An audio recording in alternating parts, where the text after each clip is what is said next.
다음은 일부 세 번째 주제 청일 러일 전쟁과 조선의 국제법적 지위 변화를 고려대 유바다 교수님께서 발표하시겠습니다. 유바다 교수님 주요 연구 분야는 한국 근대 국제 관계사입니다. 대표 논조로는 19세기 후반 조선 국제법 지위에 관한 연구 등이 있습니다. 큰 박수 부탁드립니다.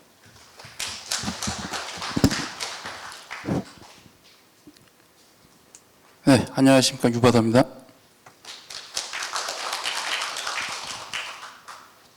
네, 바로 발표 진행하도록 하겠습니다. 원고 청탁을 이제 오늘 주제가 되는 청일전쟁, 러일전쟁 당시에 이제 여기는 물론 이제 국호로 조선이라고 이제 하나로 했습니다만 청일전쟁 때는 이제 조선이고 러일전쟁 때는 이제 한국이죠. 그래서 이제 우리나라의 이제 국제법적 지위가 어떤 방식으로 이제 변화하느냐 를 두고 이제 써달라고 해서 그동안 제가 공부했던 내용들을 토대로 정리를 해봤습니다. 그래서 내용 바로 보시면 될 것 같은데요. 머리말에서 일단 주안점부터 먼저 말씀드리겠습니다. 사실은 여기 계신 선생님들 다 잘 알고 계시는 내용입니다. 청일전쟁하고 이제 러일전쟁으로 인한 이제 우리나라의 국제법적 지위 변화 이제 통상적인 이해는 뭐 사실 이게 정답이죠. 지금까지도 이제 통용되고 있는데, 근데 정답이라고 하지만은 좀 읽어보면 근데 좀 개운치 못한 감도 있습니다. 뭐 읽어보면 바로 이제 느낌이 오실 텐데요. 청일전쟁과 그 결과인 1895년 시모노세키 조약 체결에 따라서 이거 어디까지나 형식적인 것이죠. 형식적으로라도 조선은 이제 자주 독립국의 지위를 인정받았다 라고 하지만은 아마 이제 여러분들 느끼시기에 과연 자주 독립국이 되었느냐 라는 점에 대해서 상당히 좀 의구심을 가질 수밖에 없고요. 이 지점을 제가 좀 지적을 하고자 했고요. 그리고 두 번째로 뭐 근데 이 이해는 뭐 그래도 통상적으로 우리가 이해하기에 그렇게 뭐 느낌이 그렇게 생경하지는 않습니다. 러일 전쟁과 이제 그 결과인 포츠머스 조약 체결에 따라서 한국은 일본의 보국이 되었다 라고 되어 있습니다. 여기까지 이제 통상적으로 이해하고 있는데요. 근데 제가 오늘 발표를 통해서 좀 문제 제기를 하고자 하는 것은 그럼에도 불구하고 좀 이 두 과정에서 어떻게 보면 그동안 우리 학계에서 좀 간과된 점이 있다라는 점을 좀 지적하고자 하는데요. 이건 다분히 사실 저 혼자 생각한 것이 아니라 또 안 그래도 또 최근에 청일전쟁에 관해서 이제 우리나라 최초 연구서로서 이제 조정훈 선생님께서 이제 청일전쟁 책을 내셨고 이를 통해서 저도 좀 집중적으로 좀 공부를 해보니까 역시나 청일전쟁 개전 직전에 이제 일본군의 이제 경복궁 점령 사건이 역시 좀 중요하게 좀 부각되어야 하지 않느냐라는 좀 생각이 들었고요. 그 이유는 다시 이제 뒷페이지에서 이제 말씀드릴 텐데, 그리고 두 번째로는 역시나 러일전쟁 개전 직후인 2월 9일에 또 이제 일본군의 서울 점령 이제 두 가지 사건에 좀 집중을 할 필요가 있다라는 게 이제 이 글의 문제제기입니다. 여기서 이제 키워드는 점령인데요. 물론 이제 이 당시 이제 일본군이 우리나라를 점령한 것을 이제 모르는 사람이 누가 있냐라고 다들 하실 텐데, 근데 저는 여기에서 이 좀 특별한 의미를 좀 부여하고자 합니다. 물론 당연히 이때 당시 우리나라에 이루어진 점령을 두고 기존 연구자들이 많은 지적을 했죠. 그래서 흔히 이제 용어로서 이제 정착된 것은 이제 강점입니다. 강점이라는 이제 용어를 이제 많이 쓰죠. 그러면서 이제 일본군의 불법적인 한국 강점, 그래서 일제 강점기 등등 상당히 많은 이제 선생님들께서 이제 강점이라는 용어를 많이 쓰셨는데, 근데 아시다시피 이제 그 용어 사용에서는 아까도 말씀드렸지만은 이제 일본군의 이제 어떤 폭거, 불법 행위를 이제 고발하고자, 폭로하고자 하는 좀 그런 좀 의도가 상당히 좀 강한 좀 용어죠. 물론 이제 뭐 틀린 건 아닌데, 저는 근데 여기서 이제 안 그래도 뭐 저도 이제 한국 근대사를 공부를 하면서 이제 국제법을 같이 공부한 만큼 도대체 이 점령이라는 행위가 도대체 무엇을 의미하느냐에 좀 집중하고자 했습니다. 그래서 먼저 이 사전적인 의미를 보자면요, 타국의 해당 국가에 대한 이제 권력을 행사하는, 물론 약간 좀 생략이 됐습니다만 군사력을 이용하여 권력을 행사하는 이제 국적법적 이제 행위라고 볼 수가 있습니다. 또 이렇게 얘기를 하면 약간 오해 소지가 있는데 그러면 일본군의 그러면 조선 점령이 그러면 마치 뭐 국제법적으로 합법적이었느냐라는 의문이 또 있을 수도 있겠지만은 근데 이제 제가 뭐 이 발표문을 통해 가지고 당시 이루어진 군사 점령을 두고 합법이었다, 불법이었다라는 것을 일단 지금 오늘 발표의 사실은 주요 주제는 아닙니다. 그래서 그거는 뭐 좀 추후에 좀 과제로 넘기고요. 근데 제가 이제 말씀드리고 싶은 거는 일종의 전쟁 행위에 이루어진 일반국의 타방국에 대한 군사적 점령 행위는 국제법적으로 당시에 설명되고 있었다는 겁니다. 왜냐하면 전쟁 결과에 따라서 이루어지는 상황이기 때문에 그러면 이 점령이라는 행위는 그럼 양국 간에 어떤 관계를 이제 이야기해 줄 수 있느냐라는 게 사실은 제 이번 연구의 이제 관심이기도 하고 당시에 이제 이미 19세기 중후반, 20세기 초반 사이에 전 세계적으로 보편화된 국제법 질서 하에서 점령을 바라보는 시각 그리고 그 시각에 의거해서 이때 당시 이루어진 이제 일본군의 혹은 일본의 이제 한국 점령 행위를 일단 좀 객관적으로 좀 들여다보겠다라는 게 이 연구의 이제 초점입니다. 보시면은 이건 뭐 역사적 사실하고도 이제 부합을 하는데 일본군이 1894년 7월 23일에 경복궁을 점령하죠. 그리고 이제 서울 전체를 이제 장악을 하고 당연히도 당시 이제 조선의 주권자인 국왕 고종의 신병을 확보를 합니다. 그 순간 이제 조선은 안타깝지만 이제 조선의 주권은 이제 점령군 하에 이제 귀속되게 되는 겁니다. 이거는 뭐 제가 이제 합법 불법 여부를 떠나서 전쟁 승리 패배에 따른 양국 간의 자연스러운 결과라는 겁니다. 그래서 대표적인 사례가 사실 일본군의 경복궁 점령 이전에도 그런 사례들이 전 세계적으로, 물론 여기서 말하는 전 세계라는 거는 결국 이제 서구 세계를 이야기하는 것이지만은 일단 대표적인 사례가 프로이센 프랑스 전쟁 직후에 당연히 여기서 이제 프로이센이 승리를 하죠. 그래서 1873년도까지 성립한 독일 점령하 프랑스라는 체제가 있습니다. 물론 이제 전쟁 초반기에 이제 프랑스 황제가 이제 포로로 잡히면서 프랑스 제국이 무너지고 결국 이제 파리에서 이제 임시로 성립된 이제 정부 체제도 결국 이제 항복을 하게 되면서 물론 이제 단계적으로 일시 점령하다 단계적으로 이제 철수를 하게 됩니다만 적어도 1873년도까지는 결국 이제 새롭게 출범하는 프랑스 제3공화국은 사실은 이제 점령군이 완전히 떠나가기 전까지는 온전하게 주권을 행사하지 못하는 국가가 됩니다. 뭐 전쟁의 패배에 따른 이제 당연한 결과로 이제 귀결되는 것이죠. 마찬가지로 뭐 제가 여기서 뭐 소개는 뭐 뒤에서 하겠습니다만은 이러한 방식의 이제 점령하 이제 국가 성립에게는 물론 이제 청일전쟁, 러일전쟁 다음이긴 하지만은 이를테면 이제 나치 독일이 이제 프랑스 침공해가지고 프랑스를 항복시킨 다음에 역시 다시 이제 독일 점령하 프랑스가 성립이 되고요. 이건 또 반대로 역으로 독일이 전쟁에서 지고 나서 4개국 연합국이 이제 독일을 점령하면서 아주 평범하게 이야기합니다. 그냥 법적으로 이는 연합군 점령하 독일이 성립이 됩니다. 이거는 뭐 아시아 지역에도 마찬가지죠. 일본이 항복한 다음에 그래서 역시 다시 연합군 점령하 일본 이라는 이제 체제가 1945년도에 이제 설정이 돼가지고 상당히 오래 가죠. 1952년 샌프란시스코 조약 해결 때까지 7년간 존속이 됩니다. 그 사이에 당연히 일본 정부는 존속을 합니다. 하지만 일본 정부가 설령 존속한다 하더라도 당연히 점령을 한 연합군의 이제 점령하에 이제 주권이 이제 귀속되는 그런 이제 상황이 되는 거죠.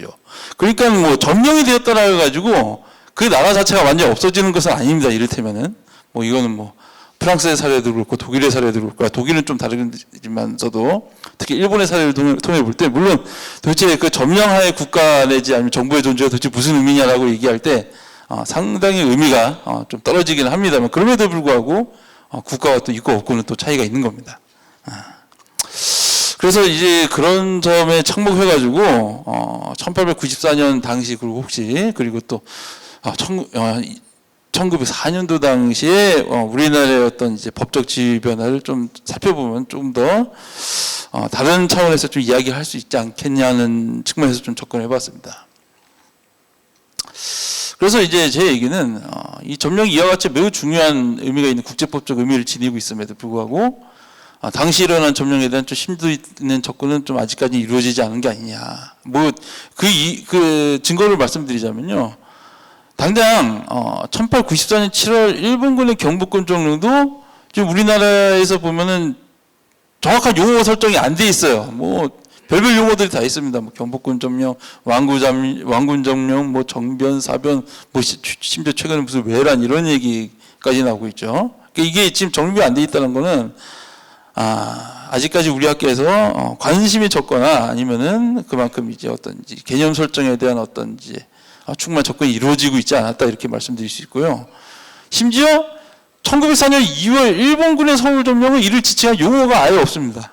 아예 없어요. 그러니까 우리가 강점이라는 걸 흔히 강점 많이 이야기를 했지만 도대체 이 강점이 도대체 무슨 의미를 지니고 있느냐를 좀 집중할 필요가 있다. 그래야만이 일본군의 점령에 따른 조선 내지 한국의 지위 변화를 추적할 수가 있다라는 게 이제 이 글의 이제 주안점입니다. 그 간단하게 이제 청일전쟁 전에 이제 우리나라 지위 상태에 대해서 이제 이거는 물론 이제 제 주장이기 때문에 반드시 다 옳은 것은 아닙니다. 다만 주장으로 받아들여 주시면 될 것 같은데요. 뭐 당연히 평범하게 이제 알기로 1876년도에 이제 일본하고 이제 강화도 조약 체결하면서 조선은 일본과 이제 자주지방으로 평등 지권을 보유한다라고 이제 적혀져 있어가지고 당시 이제 보통 세간에서는 여기서 말하는 자주는 이제 소버리니티 즉 주권을 의미한다라는 방식으로 많이 이해를 했습니다. 그러니까 이를 통해서 볼 때 결국 이제 서구 국제법 질서에서 이야기하는 분명히 주권 국가로서의 지위는 분명히 가지고 있는 것으로 확인이 되긴 합니다만, 근데 이제 문제는 1882년 6월 이모군란이 일어나고 나서 물론 제가 여기서 좀 생략이 되었습니다만 어떻게 보면 청나라 부대가 조선에 이제 들어오게 되면서 청나라 부대에 의한 조선 점령 사태가 이제 일어나게 되죠. 그러면서 이제 조중상민 수립 무역장정이라는 것을 체결을 하게 되는데 이때 여기서 이제 조선은 오랫동안 범붕으로서 제가 여기 표기는 안 했습니다만 당시 이제 국제사회에서는 이를 두고 보통 이제 베셀 스테이트라고 해가지고 죽은 신하 관계를 맺고 있는 국가 관계다라는 방식으로 이해를 많이 했습니다. 그리고 중국이 속방을 우대하는 뜻에서 나온 거 결국 속국이라는 결국 이제 영어로 표현하자면 이제 디펜던트 스테이트. 그러니까 우리가 보통 통상적으로 알고 있는 이제 독립국이라고 얘기하는 이제 인디펜던트 스테이트하고는 이제 좀 다른 의미로서 이제 받아들여지는 이런 이제 장정을 조선 스스로가 이제 청나라하고 체결을 했어요. 그러니까 조선 스스로 이거는 자신들의 이제 국제법적 지위를 자인한 것입니다. 그래서 청일전쟁 그 이제 개전 막전 막후 당시에도 당시 이제 영국 외무부에서 어떤 판단을 내냐면 조선의 위치는 비록 중국의 속국이라고 분명히 이야기를 합니다. 디펜던시라고 이야기하면서도 이건 물론 그 이전에 이제 청나라 사람들이 이야기했던 언서를 그대로 받은 것이긴 한데 내정과 외교는 자치적인 소버린이라든가 아니면 인디펜던스라는 표현을 쓰기 상당히 주저해요. 그러니까 잘 봐주더라도 오토노머스한 존재 정도로 봐야 되는 것이 아니냐는 게 이제 영국 외무부의 판단인데 물론 이 사람들의 판단이 뭐 전적으로 옳은 진리라고 볼 수는 없겠습니다만 적어도 국제사회에서 조선을 바라보는 시각이 한 이 정도로는 좀 많이 나오고 있었다. 제가 이렇게 소개를 해드리고요. 물론 이 관계는 이제 청일전쟁 개정과 함께 소멸되긴 합니다만 근데 이제 소멸된다고 해가지고 우리나라한테 그렇게 좋은 상황으로 온 것은 아니죠. 뒤에 보시면 자 이제 7월 23일 물론 여기 이전까지 여러 과정이 있습니다. 다 생략을 말씀드리자면 오시마 이제 요시마사가 지휘하는 일본군 혼성 제9여단 병력이 경복궁을 점령을 해버리는 그런 사태가 일어납니다. 이를 두고 저는 이제 뭐라고 이제 해석을 해야 되냐? 물론 이거는 조정현 선생님 연구를 통해서도 이제 많은 영감을 얻은 바인데 일단 여기서부터 이제 제 결론입니다. 조선과 일본은 단 하루 만에 이제 전쟁 상태에 분명히 들어간 것이긴 하다. 어떤 방식으로든 간에. 물론 이때 당시 이루어진 이제 경복궁 점령 행위를 두고 전쟁이다라고 사실 정확하게 지칭한 연구가 그게 있지는 않아요. 많지는 않지만 어쨌든 하루만이라도 양국 간의 전쟁이 벌어진 겁니다. 이 전쟁은 일본군이 경복궁을 점령하고 국왕 고종을 확보하면서 단 하루 만에 종결된 것이죠. 너무 간단하게 이루어졌습니다만. 그리고 셋째, 일본군의 경복궁 점령은 조선 점령으로 이어졌다. 이게 오큐페이션이라는 이제 국제법적 용어를 좀 사용할 필요가 있다라고 저는 이제 좀 촉구를 하고요. 이거는 이제 뭐 일본군이 잘했네, 못했네, 뭐 불법적이네, 뭐 합법적이네 이걸 떠나서 양국 간의 충돌에 따른 이제 결과가 이렇게 되었다, 양상이 되었다라는 겁니다. 이제 제가 강조하는 거는. 그래도 아까 말씀드렸다시피 뭐 보불 전쟁 직후에 이제 독일 점령한 프랑스라든가 뭐 아까도 말씀드렸지만 독일 점령한 프랑스가 또 이제 2차 대전 때도 이제 다시금 만들어지죠. 이 과정도 물론 이제 당연히 이제 결국 프랑스 정부가 이제 독일에게 이제 항복을 하면서 이제 성립된 이제 체제이긴 한데 뭐 이 체제 제가 뭐 자세하게 말씀드릴 건 없습니다만은 이 체제도 어쨌든 간에 양국 간의 조약을 체결을 해가지고 일종의 합의를 해서 이루어진 체제이긴 합니다. 그래서 점령지구하고 자유지구를 놔둬서 물론 프랑스라는 국가는 계속해서 존속합니다. 그래서 그게 바로 오늘날 우리가 알고 있는 이제 비시정부란 것인데 엄밀하게 말씀드리자면은 비시정부의 직접적인 통치 영역은 이 영역에 제한되지만은 명목적으로는 비시정부라고 이야기하는 프랑스국의 주권적인 그러니까 영토적인 범위는 그럼에도 불구하고 프랑스 전체이긴 합니다. 다만 독일하고 프랑스 사이에 양국 간의 새로운 조약이 체결되기 전까지는 잠시간 독일군이 점령 지역에서 군정을 실시한다라는 게 양국 간의 이제 조약의 요체입니다. 물론 누가 보더라도 사실은 아무도 이제 그 조약을 인정하지 않습니다만 어쨌든 간에 뭐 당시에는 그렇게 이루어집니다. 그래서 이 점령이라는 것을 두고 이제 국제법에서 이제 어떤 방식으로 이야기를 하냐면 그래서 이미 이제 어떤 한 두 국가 사이에 이제 전쟁이 일어났을 경우에 결국 어떤 이제 점령국이 생길 경우에 그러면 양국 사이의 그 국제법적 관계를 어떤 방식으로 이제 규율을 하느냐 이것도 어디까지나 법적으로 질서 있게 정리해야 한다라는 게 바로 이제 국제법 정신입니다. 그래서 어떤 방식으로 이야기를 하냐면 결국 이제 확립이 언제 되냐면 이제 우리가 잘 알고 있는 헤이그 협약 때 물론 이거는 우리가 잘 알고 있는 2차가 아니라 1차 때이긴 합니다만 1차 때 이제 육전의 범위 관습에 관한 협약 중에 42조, 43조의 점령에 관한 이제 국제 협약이 이제 규정이 돼요. 그래서 무슨 얘기가 나와 있냐면 사실상 적군의 권력하에 놓여진 영토는 점령된 것으로 봅니다. 이게 딱 우리나라에 딱 해당하는 거예요, 사실은. 청일전쟁, 러일전쟁, 개전 직후에. 점령은 그러한 권력이 확립된 또한 권력이 주장될 수 있는 영토에만 적용된다. 그리고 정당한 권력이 사실상 점령군에게 이관되면 점령군은 절대적인 지장이 없는 한 점령지의 현행법을 존중하며 가능한 한 공공의 질서 및 안녕을 회복하고 확보하기 위하여 권한 내에 있는 모든 조치를 취하여야 한다. 그러니까 마치 이제 우리가 점령이 이루어지면 모든 상황은 이제 불법적인 상황에 들어가고 무단적으로 어떤 이제 그 점령군에 의한 아주 가혹한 어떤 이제 지배 행위만이 펼쳐질 것이다. 물론 실제로 그러긴 했었습니다만 국제사회에서는 점령이라 하더라도 양국 사이의 관계는 법질서에서 이제 움직여야 한다라는 것이 이제 헤이그 협약 체결할 당시에 이제 당시 이제 국제법 정신입니다. 그래서 이를 두고 이제 국제법 서적을 좀 더 이제 들여다보죠. 마침 1905년도에 이제 저술된 이제 국제법이라는 책을 보면은 점령은 할양을 통하여 획득한 영토에 대한 주권을 취득하는 것과는 다른 행위라는 겁니다. 이게 무슨 얘기냐면은 점령했다고 해가지고 그 나라의 영토가 곧바로 점령국의 영토가 되는 것은 아니에요. 아까도 이제 프랑스의 사례를 통해서도 말씀드렸지만은 일시적인 점령 끝에 결국 다시 양국 간에 뭐 평화 조약을 체결하든 어떤 물론 이제 다른 경우에는 병합조약이 체결될 수도 있겠지만은 어떤 방식으로든 양국 간에 다시 질서하에서 합의해가지고 점령 상태를 종결을 하든지 연장하든지 그 밖에 이제 여러 가지 상황에 따라서 바뀔 수 있다는 거지. 점령 그 자체로는 영토 이제 획득을 의미하지는 않는다라는 방식으로 이야기를 한다는 겁니다. 근데 이걸 다시 이제 우리나라의 이제 상황을 이제 비춰보자면 물론 그럼에도 불구하고 이 점령하에 이제 국가의 이제 어떤 주권 행사라는 것은 매우 이제 제한될 수밖에 없습니다. 이거는 프랑스도 마찬가지고 독일도 마찬가지고 일본도 마찬가지입니다. 그냥 우스갯소리를 말씀드리자면은 점령하 일본에서 연합군 점령하 일본에서 내각 총리 대신의 권한은 연합군 일개 국장 과장만도 못한 권력을 가지고 있었다고 얘기를 합니다. 그 정도로 이제 점령하에 정부의 주권은 결국 이제 점령군에 이제 사실상 이제 귀속된다고 될 수밖에 없죠.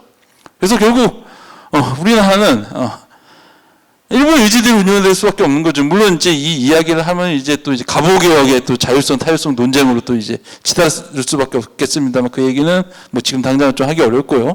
어쨌든 간에 당시로서는 일본공사 오도리 케이스 같은 경우에서 바로 전면 직후에 이제 조중 3일 수령 무역장등 폐기해라 요구하니까 이거는 결국 뭐 우리 정부는 이거는 이제 거부할 수가 없습니다. 그래서 당연히 이제 폐기합니다. 물론 이거에 따라서 이제 조선하고 청나라 사이에 본건적인 주종 관계는 일단 무너지게 되죠. 그리고 물론 이제 아까 발표에서도 조금씩 나왔습니다만 제가 좀 더 강조하고자 하는 거는 그래서 이제 8월 20일에 가면은 잠정합동 조간이 체결되죠. 물론 명목상으로는 장래 조선국의 이제 자주 독립을 공고히 할 목적으로라고 되어 있습니다만 여기 보면 문구를 보면 상당히 기가 막히죠. 조선과 일본은 금년 7월 23일 왕궁 근처에서 일어난 양국 군의 충돌 사건을 더 이상 문제 삼지 않는다라고 하여 결국 이제 일본군의 점령 행위에 대한 어떤 이제 침략 행위를 이제 은폐 내지 회피하는 내용으로 이제 조간을 체결을 하고 이거는 이제 제 주장이긴 합니다. 그렇게 함으로써 어찌됐든 간에 단 하루 동안 일어난 양국의 전쟁을 저는 종결했다고 봅니다. 일종의 평화조약적 성격을 가지고 있다. 물론 평화조약이라고 지칭은 안 했습니다만. 그리고 그로부터 이제 엿새 지나가지고 양국 사이에 이제 맹약이 체결됐다 그러죠. 우리가 보통 이제 맹약하면은 또 별로 이제 의식하지 않습니다만, 저는 여기에 좀 의미를 좀 부여해야 된다고 봅니다. 왜냐면 당시 이제 이 맹약을 두고 이제 국제사회에서는 뭐라고 이제 번역을 했냐면 그냥 얼라이언스로 합니다. 얼라이언스. 이거는 양국 사이에 이른바 이제 오늘날에 통용되는 이제 조선, 일본과 동맹이 체결됐다라는 겁니다. 마치 오늘날의 한미동맹과 똑같은 겁니다.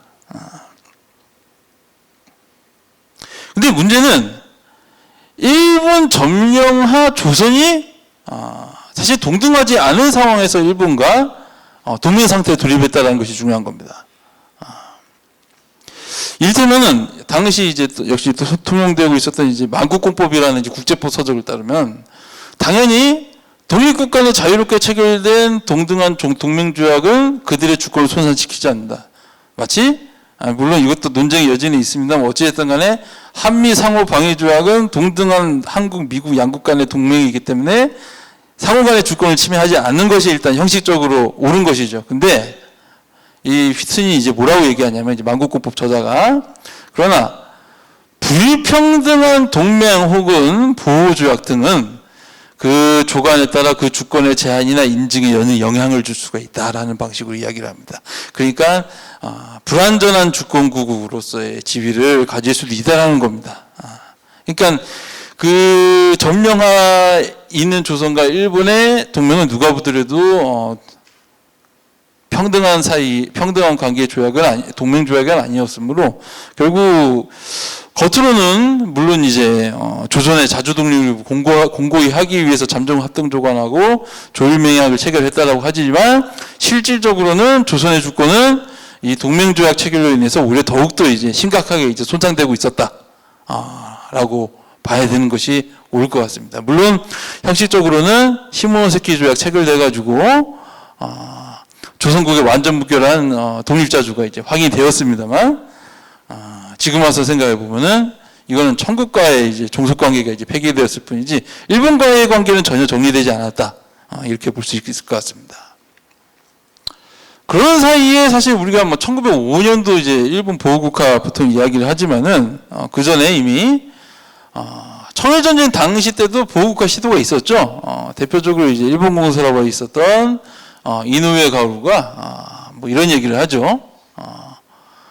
조선과 조약 체결해가지고 장소를 조차하자, 은하를 조선에 대여하자. 그러면서 이노우에가 하는 얘기입니다. 영국이 이집트에 대해 마음대로 간섭할 수 있는 구실이 어디 있었겠습니까? 다름 아니라 영국이 이집트에 자본을 투자해 실리적 관계에서 그 기반을 독점한 것이 아니고 무엇이겠습니까? 이때 당시 이집트는 영국의 보호국입니다.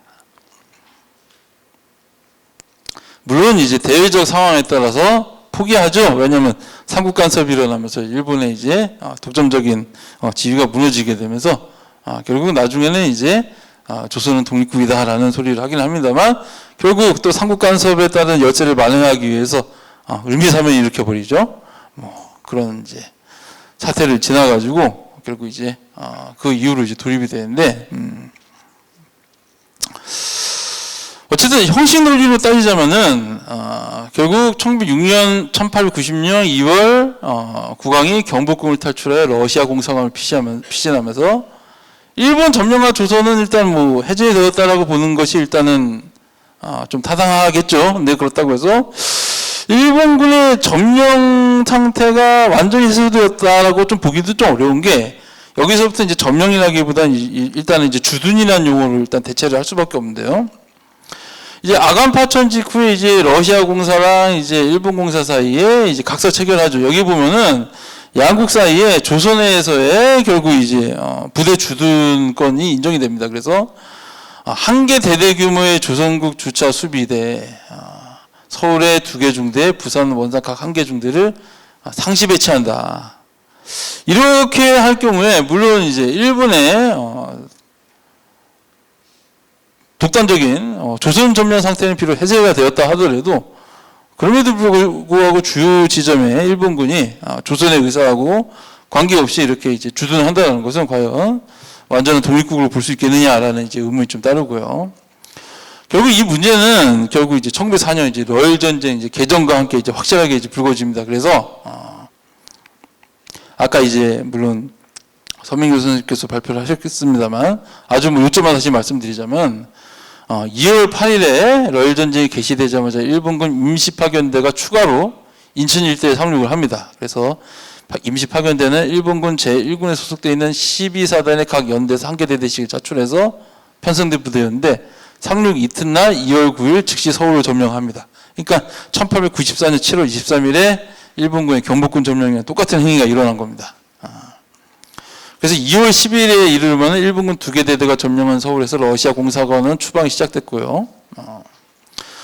다음 달에 이르면 뭐 물론 그 사이에 이제 한일 정서가 체결됩니다만 기존의 수비대를 한국 주차군 사령부로 확대하고 경운군 대함은 바로 맞은편이 이제 대관정의 사령부로 확장합니다. 이때 한 개 소대가 경운궁에 주둔합니다. 이렇게 해가지고 한국 황제를 감시하는 이제 상황이 벌어졌으니 이 역시도 이제 다시금 이제 일본 점령과 이제 한국이 이제 다시 이제 양산이 되는 것이죠. 그래서 물론 이것도 이제 아까 발표를 통해서도 약간 좀 논란이 되긴 했는데 저는 이 한일 의정서도 일종의 저는 이제 동맹 조약이라고 봅니다. 이른바 이제 1894년 8월 26일에 체결했던 조선 일본 맹약과 같은 이야기를 하고 있습니다. 그래서 뭐 이건 제 주장이긴 합니다만 한일의정서를 통하여 일본 점령한 한국이 일본과 동등하지 않은 지위에서 동맹조약을 체결했으므로 역시 이제 한국의 주권은 이제 잠식되는 이제 상황으로 갔고요. 특히나 이제 조약 체결권은 물론 우리가 보통 을사조약을 통해서 조약 체결권이 이제 완전히 없어진 것은 아니지만 이미 일부 제약은 이미 한일의정서 5조를 통해서 이루어지게 됩니다. 그리고 당연히 을사조약 체결하면서 완전히 이제 한국의 이제 외교권이 일본 외무성으로 이관되게 되는 거죠. 그러면서 이제 보국이 되었다. 제가 여기서 뭐 보국 뭐 이야기는 뭐 자세하게 좀 하기는 좀 어렵습니다만 딱 한 가지만 포인트를 집어서 말씀드리자면 이 보호조약 체결 전후한 시기에 이제 일본 이제 외무성에서 이제 보국에 관한 이제 조사 일권을 작성을 합니다. 그러면서 휘니지 보호국가를 면밀하게 검토를 합니다. 물론 이 얘기는 뭐 제가 처음으로 하는 얘기는 아니고 일부 뭐 그 이전 연구에서도 개진된 바가 있었습니다. 아직까지도 일본의 한국 보호국가의 모델이 도대체 영국의 이집트 보호냐 아니면 이제 프랑스의 튀니지 보호국가냐 뭐 등등 여러 가지 논쟁이 있는데 저는 이게 정답이라고 봅니다. 결국은 왜 그러냐면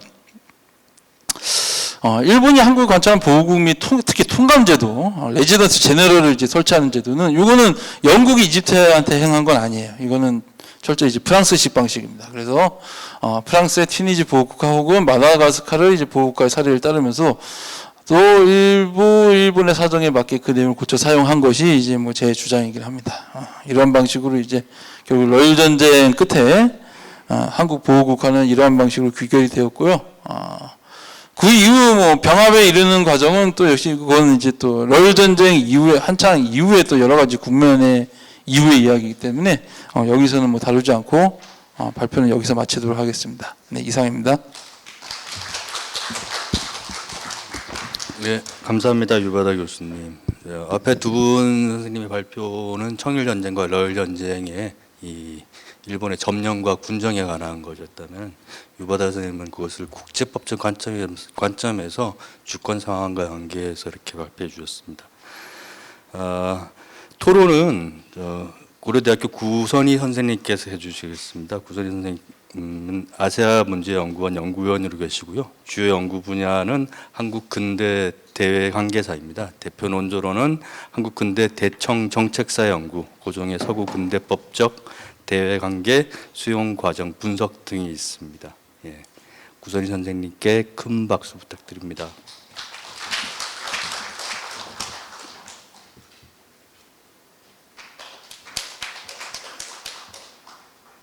안녕하세요. 구선희입니다. 여러분께서 갖고 계신 그 레주메 75페이지가 제 토론문이 실려 있습니다. 그래서 같이 읽어가면서 제가 필요한 거 설명을 드리도록 하겠습니다. 75페이지에 두 번째 단락부터 제가 읽겠습니다. 유 선생님이 오늘 발표하신 글은요, 청일전쟁과 러일전쟁 직전에 일본군이 경복궁을 점령함에 따른 조선의 국제법적 지위 변화를 추적한 것입니다. 이를 위해서 유 선생님은 이미 스스로 본인 자신이 연구를 했던 청일전쟁 개전 이전의 조선의 국제법적 지위를 서술을 하고 있고요.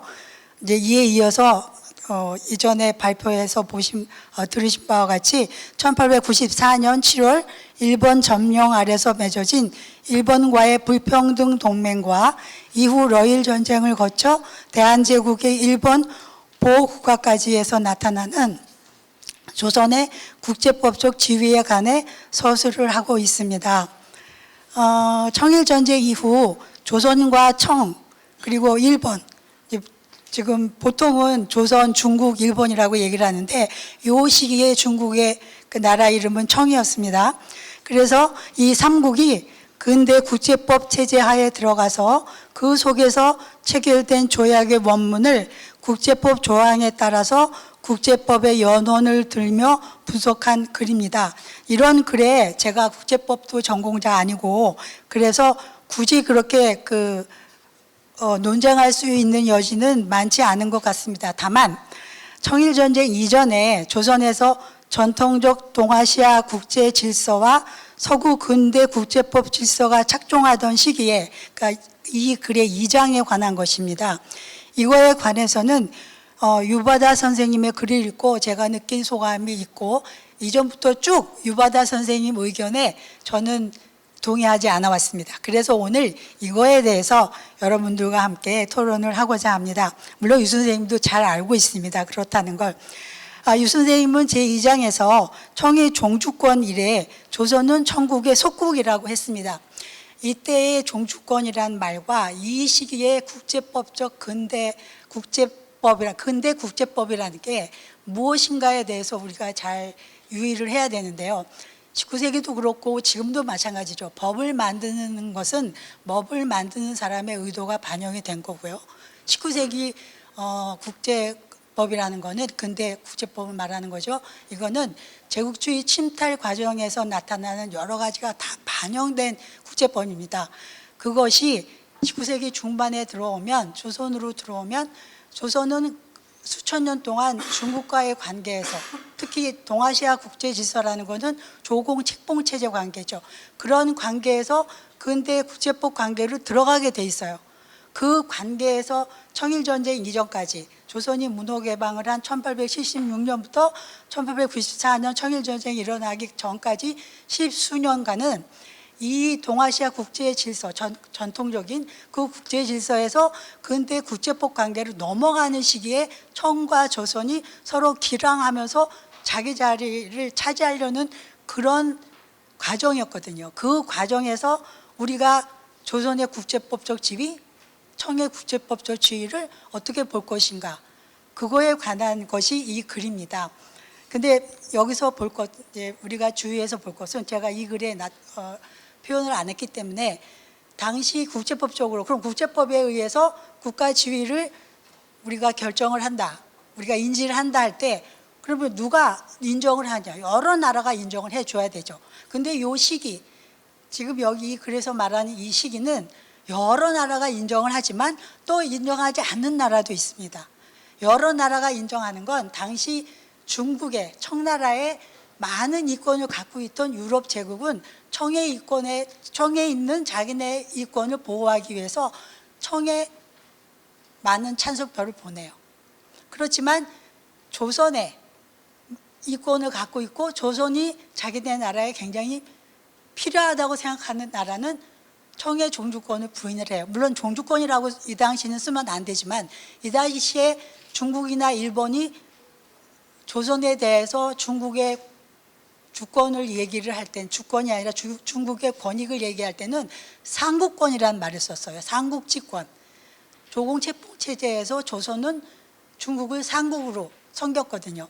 그래서 이 종주권이라는 개념과 이 당시 근대 국제법이라는 것이 왜 조선에 적용이 될 때 유의해야 되는지는, 이게 그 전통적인 질서에서 근대 국제법 질서로 넘어가는 그 시기에 관한 일이기 때문에, 저는 결론적으로 말씀을 드리면은 청이 조선에 대해서 반주지권을 갖고 있는 나라다, 이렇게 표현하기는 어렵다는 것을 제가 길게 설명을 드리는 겁니다. 그러나 여러분께서는 전공자가 아니시니까 제 글을 보시고 제가 왜 그렇게 했는지를 다시 한번 읽어가면서 설명을 드리겠습니다. 자, 이 종주권에 관해서 19세기 국제법 체제상 종주권에 대한 견해 차이는 많았다고 국제법 학자가 얘기를 합니다. 가장 최근에 나온 이 종주권에 관한 그 연구에 의하면, 이 종주권에 관해서는 첫 번째, 반주권 국가라는 반주권국이라는 견해, 두 번째는 주권 국가이지만 주권이 일부 제한된다는 견해, 그 다음에 세 번째, 타국의 일부라는 견해, 네 번째, 비문명국을 통제할 때 사용된다는 견해, 여섯 번째는 종주권 용어 사용의 부정적인 견해 등이 있다고 얘기를 합니다. 그러니까 종주권에 관해서 이 종주권을 갖고 있는 나라와 그 종주권에 갖고 있는 나라의 그 종속이 되는 나라 관계를 얘기하는 것이죠. 이렇게 다양한 견해가 난무하고 있었다는 것은 19세기 국제법 체계 내에 종주권의 법적 개념과 성격이 제대로 확립되어 있었다고 하기 어렵다는 것을 방증하는 것입니다. 19세기 말에 이르면 종주 용어가 관심을 받게 되는데, 그 이유는 영국 정부가 이를 남아프리카의 트랜스발 공화국 등 식민지에 사용했기 때문입니다. 국가들의 실행이 중시되었던 당시 국제법 학적 시각에서 보았을 때에 영국의 사례는 매우 예외적인 사례였고, 국제법적으로 이를 어떻게 구성하고 정당화할 수 있을지 문제가 되었습니다. 이에 영국 정부의 이러한 활동을 긍정하는 국제법 학자들은 이를 정당화하는 시각에서 종주권 개념을 국제법 체계의 일부로 설명을 하였고, 이에 대해 부정적인 시각에서 보는 학자들은 부정적인 견해를 표하였습니다. 문제는 이를 긍정한다고 하더라도 당시 국제법 학자들은 그 개념과 성격을 일관적으로 설명해 내지 못했다는 것입니다. 요컨대 당시 국제사회에서 종주권이 제대로 된 법리로 받아들여졌다고는 할 수 없다는 겁니다. 게다가 종주권이라는 용어 자체가 19세기 말에 1899년입니다. 딱 20세기 바로 전이죠. 말에 일본이 이 수저레인티라는 영어를 종주권이라고 번역을 하게 됩니다. 그래서 이제 이후에 이 종주권이라는 용어가 퍼졌다는 연구가 있습니다. 물론 제가 연구한 건 아닙니다. 이런 종주권이라는 용어로서 앞시기에 그 역사적인 해석을 하는데 쓰고 있는 상황입니다. 조선에 대한 청해 종주권이라는 용어에 사용되면 뒤에는 조선은 청해 속국이란 말이 그러니까 따라서 나옵니다. 여기에서 속국이라는 용어도 중충적으로 사용이 되고 있습니다. 청이 조선에 대해 줄곧 속국이지만 내정과 외교는 자주. 이것은 이제 전통적인 질서에서 얘기했던 겁니다. 이렇게 주장할 때 이제 국제법적인 시각에서 보기 시작할 때는 그 속국의 의미가 아주 중충적인 의미로 말하는 사람이나 듣는 사람이나 다 각각 생각이 다르게 됩니다. 근대 조청 관계는 동아시아의 서구 근대 국제법 체제로의 편입이라는 과정 속에서 시작이 됩니다. 근대 이전 조선은 동아시아 국제 질서로서의 조공 체제 속에서 청해 조공을 하는 조공국이었습니다. 1876년 문호 개방으로 조선은 소위 조약 체제라고 하는 근대 국제법에 관철되는 세계 체제로 편입이 됩니다. 이에 따라서 조선과 청과의 관계에서 동서양 국제 질서 간의 충돌이 나타나게 됩니다. 이런 충돌을 갖고 당시대 사람이었던 육일즈는 이 조선에서 행해지는 전통적인 동아시아 국제 질서, 그리고 거기에 저촉되는 상황과 근대 국제법 질서에서 저촉되는 상황이 조선에서 두 가지 상황이 다 일어나고 있는 거예요. 왜? 청나라 때문에.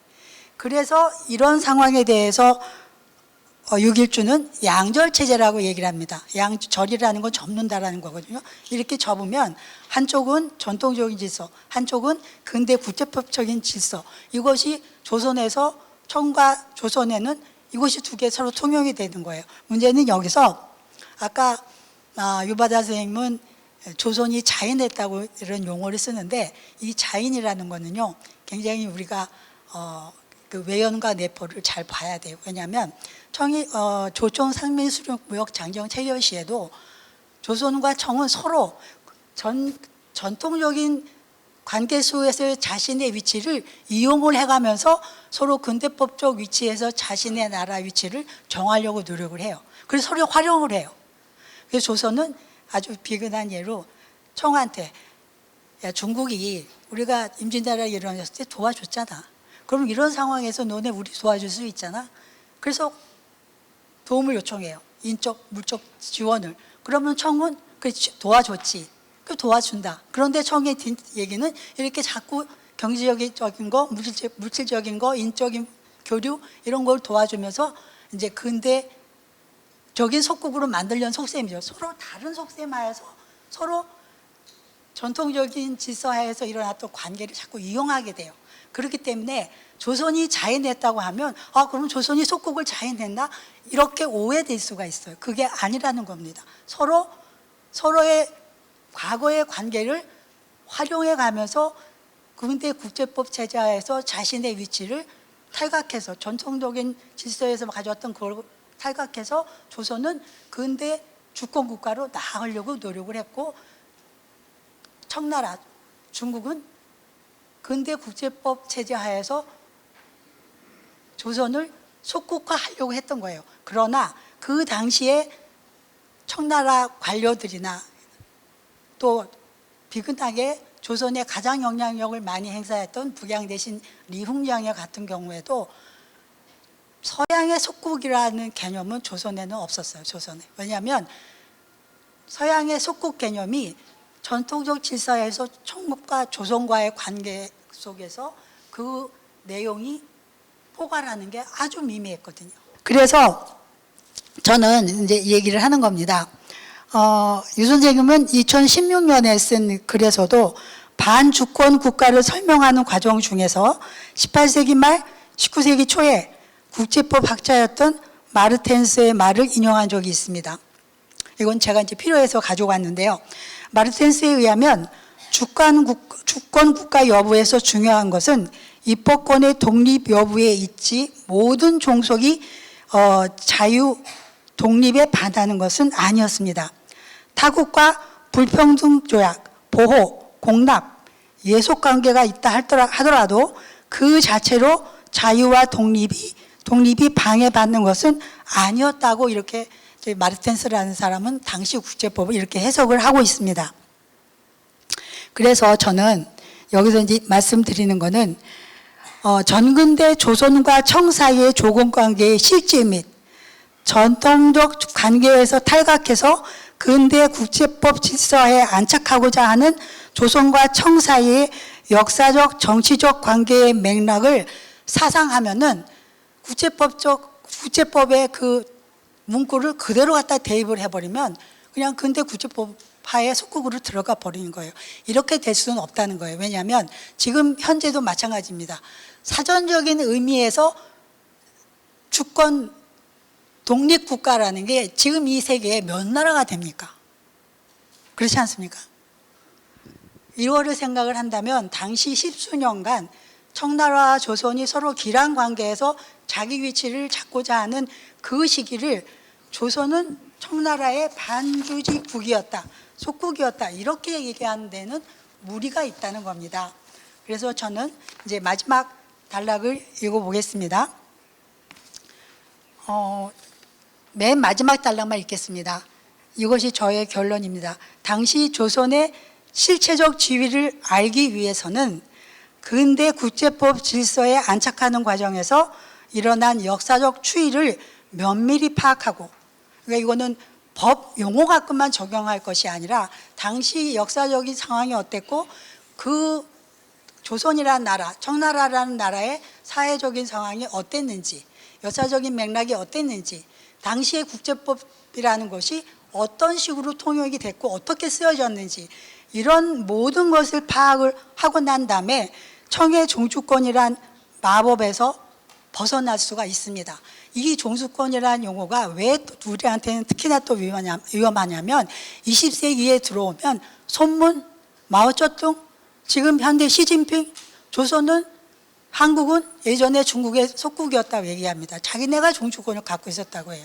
이때의 종주권 개념은 종주권을 갖고 있었기 때문에 너네 나라에 언제든지 우리가 필요하면 개입해서 뭐든지 제약할 수 있어입니다. 그러나 전근대 조공질서 하에서의 전통적인 관계는 아무 때나 개입을 해서 입법권을 아무렇게나 할 수 있는 그런 관계가 아니었어요. 그런데 20세기 이후에 이 종주권이라는 개념이 제국주의 침탈 국가에서 쓰기 시작하면서 그것이 전근대 시절로 그렇게 변형이 돼서 다시 거꾸로 돌아와서 이거를 개입을 하게 되는 거예요. 이렇게 돼서 지금 중국은 우리한테 어떻게 얘기를 하냐?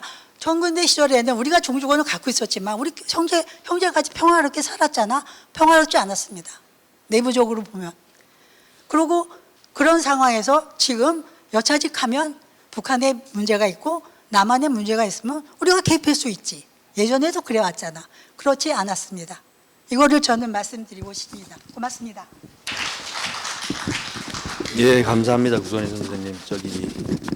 이상으로 일부 주제 발표와 지정 토론을 모두 들었습니다. 예, 예상했던 대로 굉장히 논쟁점들이 많고 기존의 학술 회의에서 많이 나오지 않았던 청일전쟁, 러일전쟁 당시의 점령, 군정 그리고 국제법적인 이 주권 상황 이런 부분이 많이 이제 얘기가 되는데요. 2부 주제 발표와 3부 종합 토론 시간에 심도 있게 논의가 진행될지 않을까 생각을 합니다.